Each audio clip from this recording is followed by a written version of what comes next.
Hi, we're going to be going over T116 wet ball mill today. My name's Corey and I have Pat here with me. So Pat, let's, I've never run a wet ball, so you're going to be kind of teaching me as we go here. And really we're going to go in kind of phases if I'm remembering right. So the first thing we need to do is actually get our material. So why don't you tell me a little bit about that? Okay, the material that you're going to receive for a wet ball mill sample, according to test method 116, is you need approximately 12,000 grams of material from a base sample that you would have sampled in accordance with test method 400. Okay, so that's they went out there, got 400 Tex 400 sampled the stockpile, brought it in, we dry it back, we get all that material. Okay, one thing that you want to remember with the wet ball mill is you dry it back at 140 degrees plus or minus 9 degrees Fahrenheit. Okay, so we have the material now, it's dried back, we take it outside or inside and we go through the Gilson shaker. Right.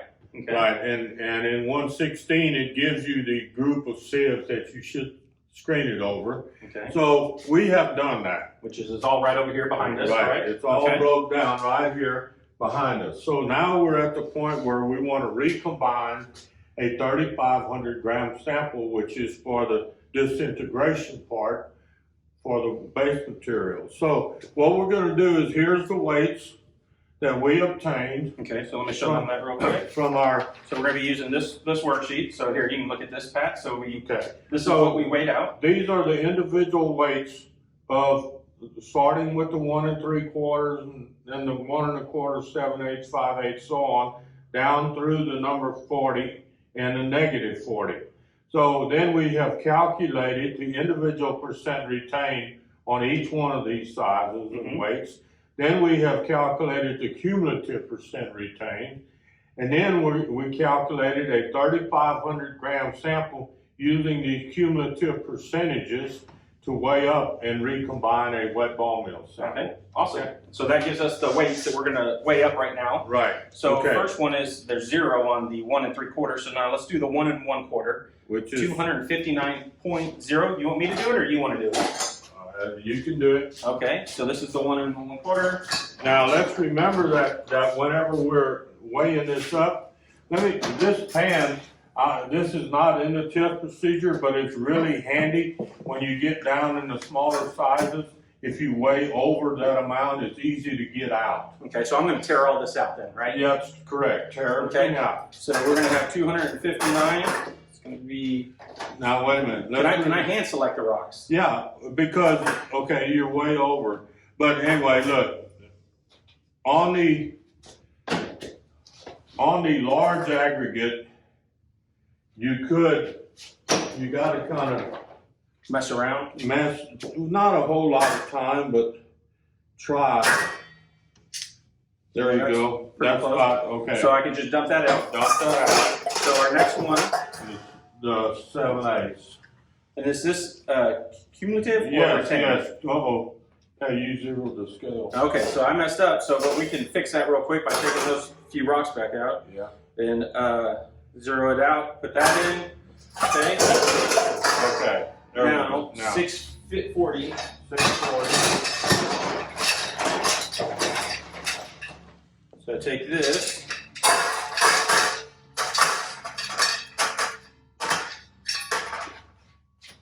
That's pretty close there. So then I dump that. What's the next one?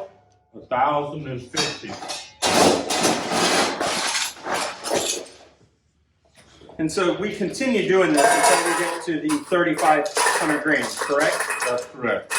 Okay, so let's just keep getting this out. And it seems, you get easier and easier as it gets to the you can the bottom. Yeah, you can get a little anyway. And so the next one is 1603. And this is for the, let me make sure, 3/8. 3/8. This is not 3/8 material. We're out of 3/8 material. So you would want to make sure you have all your material at this point, but we've already weighed up a sample, so we're going to move on to the next one. So Pat, let me just grab that one real quick that we've already done. So we have our pre-weighed sample up, so it looks like this. And so at this point, we would then add the half gallon of water. Half gallon of water. So let's hit pause and we will get started here in just a second. Again, here's our sample once it has been weighed up. What we're gonna do now is, Pat, we're gonna take this, I guess? That's our half gallon. It's right here at the bottom is the mark. Okay. We're gonna fill this with water, tap water. Okay. Good quality tap water. And then we would pour it in on this sample. Okay, which we've already done. Right. And For this one to kind of speed up our thing. So here's our sample. Let me kind of try to show it to him. Okay, so we have it right here. And then what are the steps from this point, Pat? Okay, at this point, you're gonna decant the water into this half gallon container. And then upon completing that, you're gonna wanna bring the container back up to the half gallon mark. Okay. With fresh water. So let me do that real quick. Is there an easy way to decant this for people, or is it just do the best you can? Best you can. Okay, so we're Very gonna carefully. decant slowly here as much as we can. I would think that's good. So that's pretty good right there, you said? That's good. And then I come back here, you said, and I fill this up very slowly. You got it over there then, Pat? Yeah, I got it. Okay, I'm gonna set it down so we get a nice level surface. Okay, so we got it up to the, what is that again, 2 quarts? Half a gallon. Half a gallon. Okay, and this is all the water you can use to clean up everything after you've transferred this into the bucket. So should I move this over here? You can. Okay, just so I don't get it in my way. I'm gonna set that to the side, making sure I don't spill. And I guess this is our apparatus that we'll be using. Right. Okay, now, some people like to stand it up like this and tighten this up. Okay. I have a little bit of a fear of that falling over, so I like to keep it like this. Get over there and do it. Okay, now. I'll do it. You tell me what to do and I'm gonna do this. Okay. A lot of people like to use their hand, but I would recommend using this spoon. When you transfer, this spoon is much easier to clean up than your hands are. Okay. So I want you to come over here on this side, and what we'll do is just change positions here. Okay. You come over here and you prop the pan up, and you can scrape the material in there. Okay, will do. And just try not to lose any. Yes, Okay. that is the key. Minimal loss. Is it okay if it kind of blanks down there like that? Yeah, that's fine. So I'm just kind of cleaning all this out in here.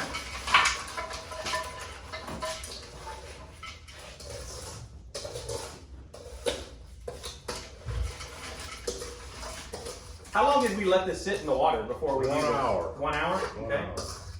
hour. Okay, so we got all that in there. So now I can leave that there probably and start cleaning this out. So this is where I use the, Turkey baster. and it's not filling up with water. There it goes. So I'm gonna come up here, start at the top, work myself down, right? Yeah. From here, kind of, I'm gonna try to get, well, not right now, let me get this over. So basically, I'm just working the baster over this. Let me show you a little technique here that you might consider doing. I was bringing it up and then cleaning it off. Is this.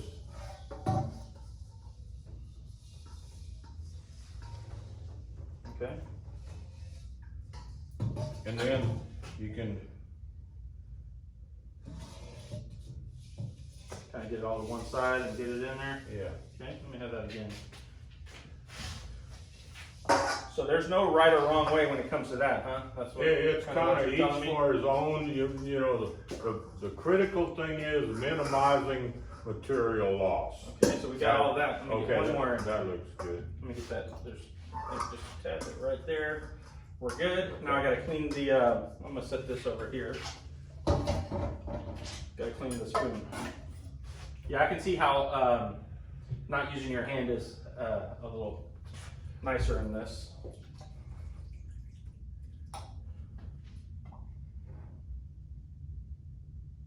And our spoon is clean. Okay, so we're good to go. What's the next one? Well, the next thing is, before you forget, put those balls in there. How many of them are there? 6. They weigh between 390 and 445 grams. Okay, so just put all 6 of those in there. You can see they're just these little balls, so there's 6 of them again. Okay, got that? Now, what I would like to recommend is that you get you a baster full of water. Okay. Then you pour that water in there. Okay. But when you get, stop. You kind of swish it a little? Yeah. Okay. I'm gonna swish again.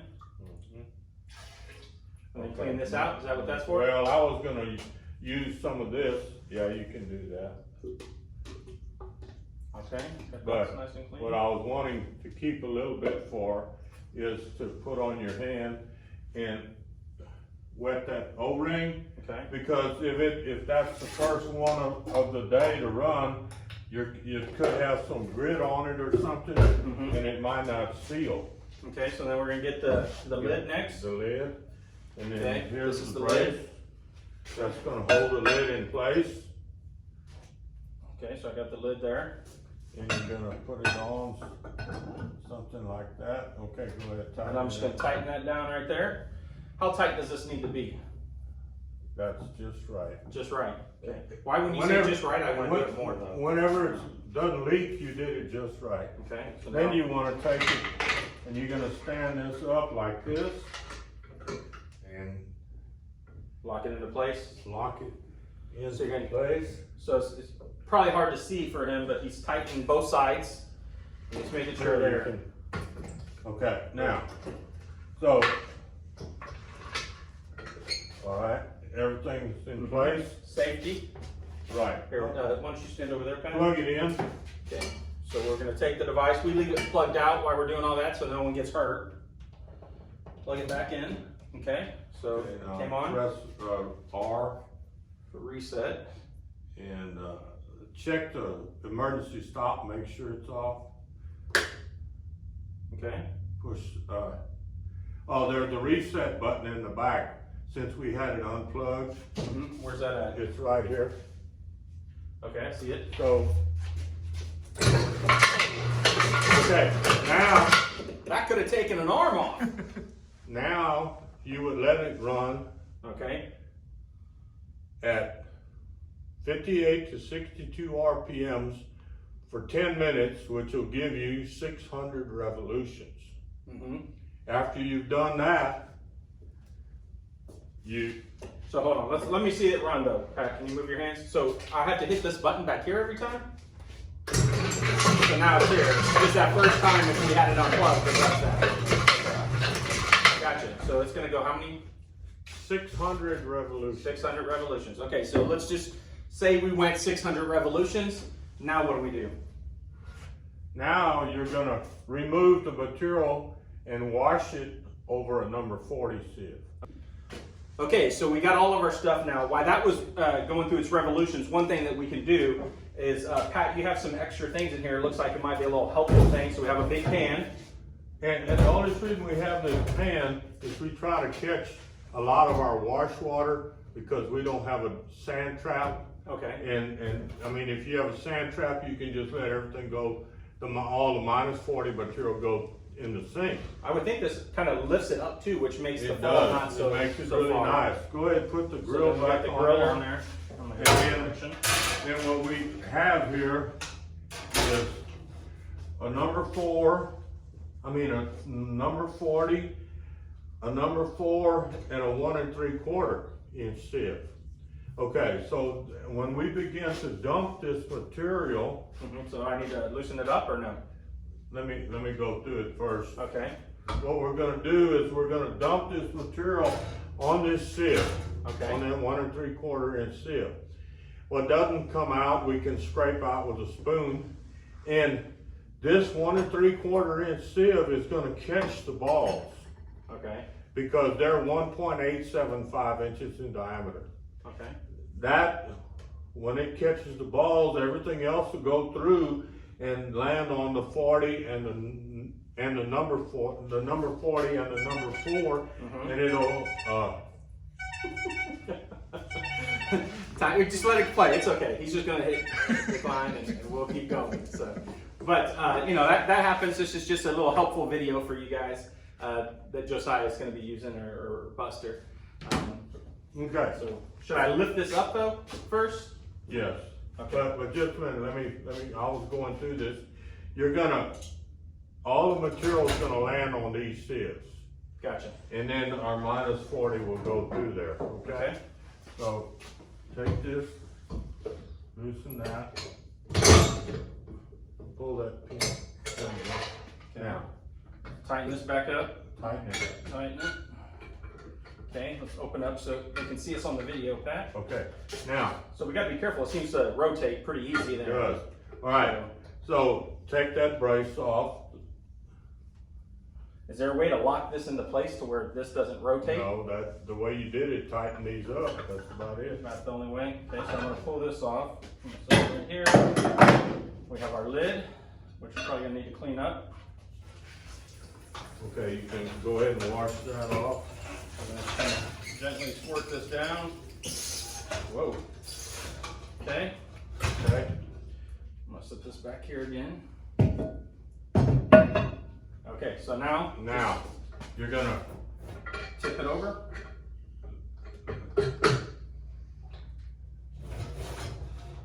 Make sure it's centered and we're not losing any material, right? Yeah, I think we correct. need to move this whole thing this way. you can just kind of slide it back a little bit, okay?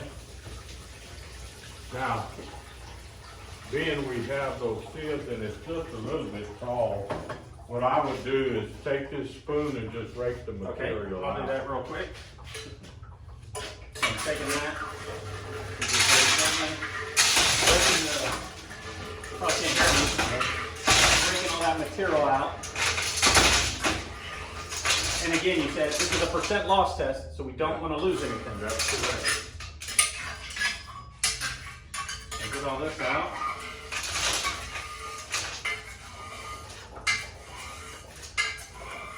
Okay, Pat, I got most of it. It's Okay. a lot of liquid now. That'll work for now. What I want you to do is I'm gonna get you to wash what's on this sieve, and then you can remove that sieve, just 1 3/4 inch sieve, and put the balls back in here. So again, just so everyone remembers, 6 balls.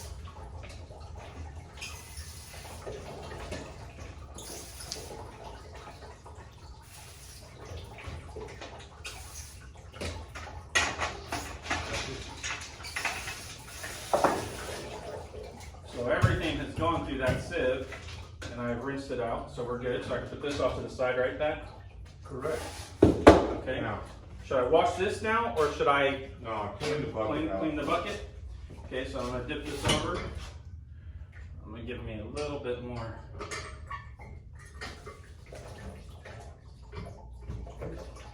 Room there. Well, that could be dangerous there. I just saw a little bit lost some right there. So you want to be real careful here, huh? Yeah.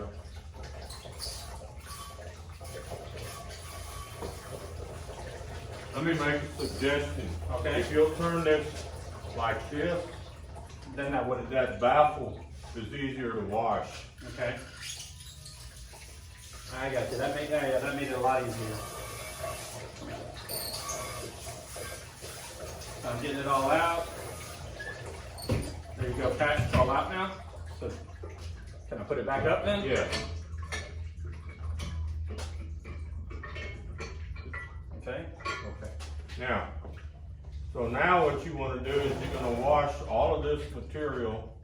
You have a number 4 sieve here, and again, this number 4 can be whatever you want. That's convenient for you to have there. The whole idea behind it, my idea is to protect the number 40 sieve from this large material hitting it. Gotcha. So basically, I don't know, I'm gonna try to show them real quick. You just have the rocks on here like this, and we're just washing them. And we keep washing. Looks like I got most of that minus 40 material off That there. material looks good. That's good. Okay. I put it in that pan right there. Does this need to be tared or anything like that? No. No. Okay.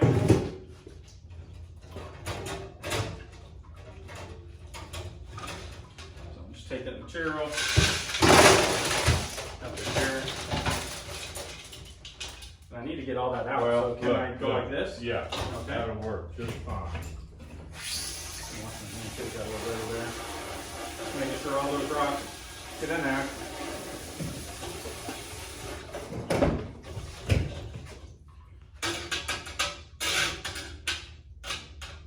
Got about 15, 20 rocks you can see in there.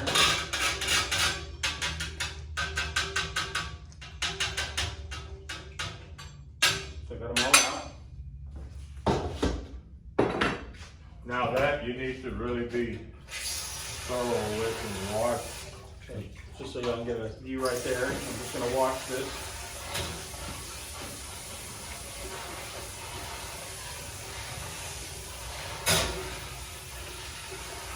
Okay. Now look, if you take, wash it down.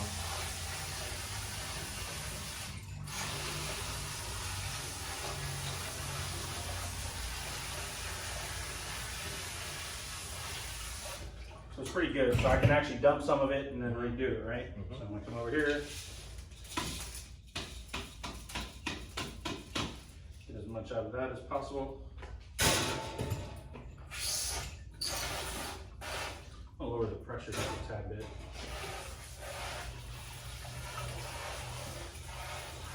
Just kind of cleaned off the frame there. Now, is it okay to wash over, to flip this and wash a little bit over that? Yeah. To where it's, it's easier to get it all out. Oops. Get it all out there.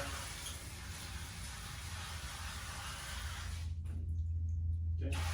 There.